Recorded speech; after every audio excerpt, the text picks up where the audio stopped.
ஐயோ அம்மா முடியலையே. ஐயோ ஆரம்பத்தில் சின்ன கட்டியாக வந்துச்சேன், கவனிக்காமல் விட்டேன்னு. இப்போ பெரிய கட்டி ஆகிட்டு ரொம்ப வலிக்குதேன். ஐயோ சீ கட்டின்னு சொல்கிறாங்க, சிலந்தி கட்டின்னு சொல்கிறாங்க. என்ன கட்டின்னு ஒன்றும் புரிய மாட்டேது.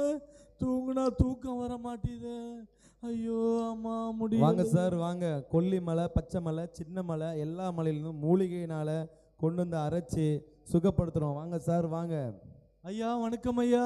வணக்கம் ஐயா. இது முதுகுல பெரிய கட்டியா வந்துச்சுங்க ஐயா. என்ன கட்டிப்பா? என்ன பண்ணுன்னே தெரியலங்க ஐயா. ரொம்ப கஷ்டமா இருக்குங்க ஐயா.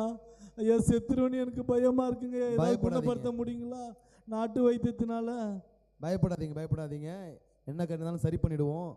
இதை பார்த்தா பெரிய கட்டி மாதிரி தான் தெரியுது. இதை ஒரே மாசத்துல சரி பண்ணிடலாம்ப்பா. ஒரு மாசமாயா? ஒரு மாசத்துல பண்ணிடலாம். என்ன பண்ணணுங்க ஐயா சொல்லுங்க ஐயா. இப்போதுக்கு ஒரு சின்ன ஆப்ரேஷன் தான், நாட்டு முறையில் ஆப்ரேஷனு. சரிங்களா? ஒன்றும் பயப்படாத. ஒரு லைட்டா கிழிச்சு, ஐயோ கிழிச்சு ஒரே அழுத்தி ஐயோ அழுத்தா எல்லா சீயும் செலவெல்லாம் எடுத்துடலாம் வெளியே. மருந்து போற மாதிரி ஏதாவது ஊசி போடுவீங்களா? அதெல்லாம் எந்த ஊசியும் போறது இல்லப்பா. இது நாட்டு மருந்துல செய்யறது. எந்த ஊசியும் போறது இல்ல. அப்படியே கிழிக்கிறோம், அப்படியே அழுத்துறோம். ஐயோ கொஞ்சம் வலிக்கும், அட்ஜஸ்ட் பண்ணிக்கோங்க. சரிங்களா? சரிங்க ஐயா. மருந்தை போட்டா ஒரே மாசத்துல சுகமாயிடும். சரிங்களா? மருந்தை போட்டு வச்சு ஒரு கட்டு கட்டி அப்படியே ஒரு மாசம் பத்தியத்துல இருந்தனா சரியா போயிடும். இந்த கறி, மீன், முட்டை அதெல்லாம் சாப்பிடாம இருந்து வெறும் சாப்பாடுல உப்பு இல்லாம சாப்பிட்டேன்னா ஒரே மாசத்துல சரி பண்ணிடலாம்ப்பா. சரிங்க ஐயா. ஃபீஸ் மட்டும் பார்த்தனா ஒரு நாளுக்கு 1000 ரூபாய், மாசம் 30,000 ஆகும். 30,000மா? ஆமாப்பா. ஐயா எப்படியாவது நான் தங்கியிருக்க வீடியாவது வித்துட்டு நான் பணம் ரெடி பண்ணிட்டு வரேங்க ஐயா. கொஞ்சம் வழி இல்லாம பார்த்து பண்ணுங்க ஐயா. அதை நான் பார்த்துக்கிறேன்ப்பா. பார்த்து போயிட்டு வாங்க. என்ன இது இப்படி சொல்லிட்டாரு இந்த நாட்டு வைத்தியர். எந்த ஒரு மைக்கும் ஊசி போடாம கத்தி எடுத்து கிழிச்சு நாட்டு மருந்து சீய எடுத்து ரத்தம் எடுத்து நாட்டு மருந்து வச்சு அழுத்து துணி கட்டி ஐயோ ஐயோ வலிக்குமே. நான் என்ன பண்ணுவேன்? நான் போக மாட்டேன். இந்த நாட்டு மருந்து வைத்தியர்கிட்ட நான் போக மாட்டேன். என்ன போடு? சுகம் அறுவை சிகிச்சை மருத்துவமனை. நம்ம எங்கேயாவது போகலாம், ஆஸ்பத்திரியாவது போயிட்டு நம்ம சுகப்படுத்திக்குவோம். டாக்டர்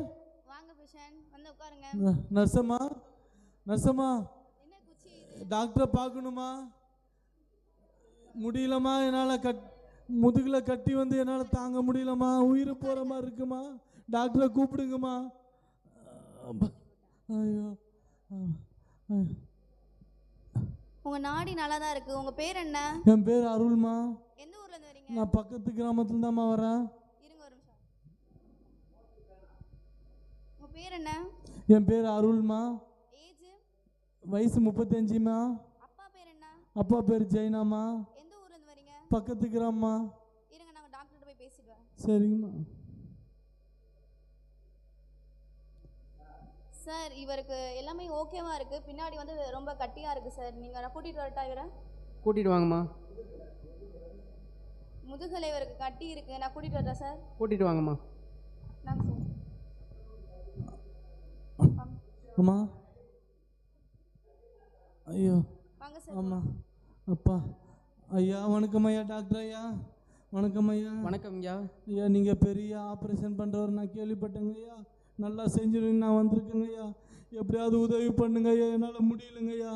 6 மாசமா தூக்கம் இல்லைங்க ஐயா. ஒரே தாங்க முடியலங்க ஐயா. கையை காட்டுங்க. பல்ஸ்லாம் கரெக்டாக இருக்குங்கய்யா. சரிங்க ஐயா. உங்களுக்கு அந்த பின்னாடி கட்டி இருக்கனால தான் உங்களுக்கு பெரிய ப்ராப்ளமாக இருக்கு. சரிங்க என்ன பண்ணுங்க ஐயா? சரியாயிருங்கய்யா. ஐயா ஆப்ரேஷன் பண்ணா சரியாயிருங்க ஐயா. சீக்கிரம் பண்ணி விட்டுருங்க ஐயா. என்னோட சர்வீஸ்ல அதிக ஆப்ரேஷன் பண்ணியிருக்கேன். எல்லாம் சக்ஸஸாக முடிஞ்சிருக்கு. எல்லாரும் போயிருக்காங்க. ஐயா போயிருக்காங்களா? வீட்டுக்கு போயிருக்காங்க. வீட்டுக்கு போயிருக்க அப்படி சொல்லுங்க ஐயா. அப்பா ஐயா என்னங்க ஐயா நான் பண்ணணும் சொல்லுங்க ஐயா. நான் பண்ணுறேன். அது செலவாகுங்கப்பா. 10 லட்சம் ஆகும் ஐயா. 10 லட்சமா ஐயா? ஐயா கொஞ்சம் குறைச்சி சொல்லுங்க ஐயா. ஒரு 1 லட்சம் டிஸ்கவுண்ட் பண்ணி 9 லட்சம். ஐயா என்னால் முடியாதுங்க ஐயா. ஏதாவது பார்த்து உதவி பண்ணுங்க ஐயா.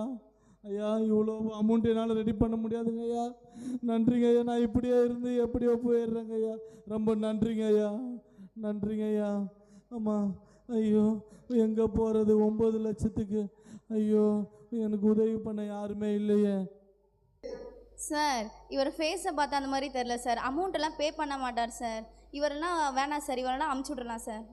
இல்லைங்கம்மா பரவாயில்லம்மா, விடுங்கம்மா. பேஷண்ட்டை குணப்படுத்துறது தானே நம்மளோட வேலை. பார்த்துக்கலாங்கம்மா. ஐயோ என்னால் முடியலையே, இந்த கட்டியோடைய வலி என்னால் தாங்க முடியலையே.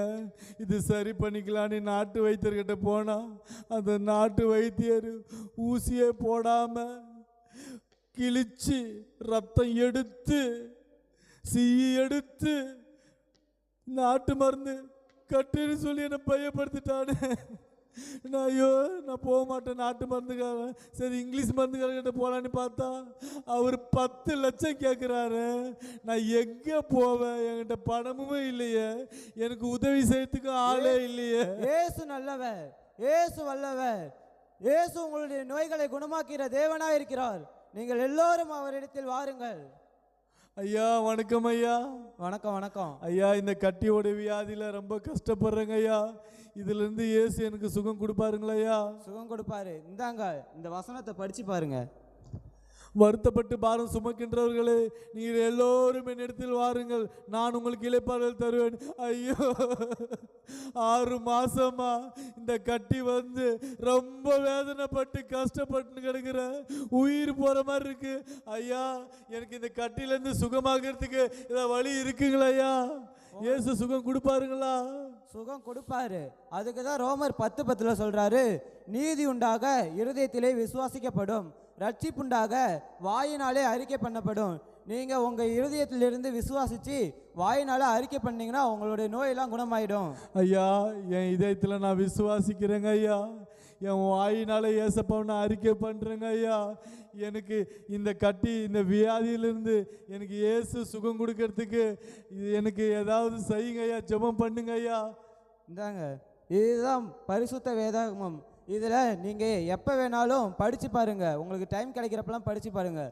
கலாத்தியர் 3:26 சொல்கிறாரு, நீங்கள் எல்லாரும் கிறிஸ்து இயேசுவை பற்றும் விசுவாசத்தினாலே தேவனுடைய புத்திரராக இருக்கிறீர்கள். நான் இப்போ உங்களுக்காக ஜெபம் பண்ண போகிறேன். பண்ணுங்க ஐயா.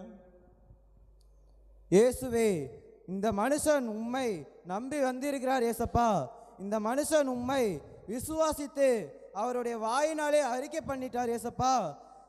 அவருடைய முதுகிலிருந்து கட்டியை உம்முடைய ஆணிப்பட்ட கரத்தை நீட்டி தொட்டு சுகமாக்குங்க ஏசப்பா.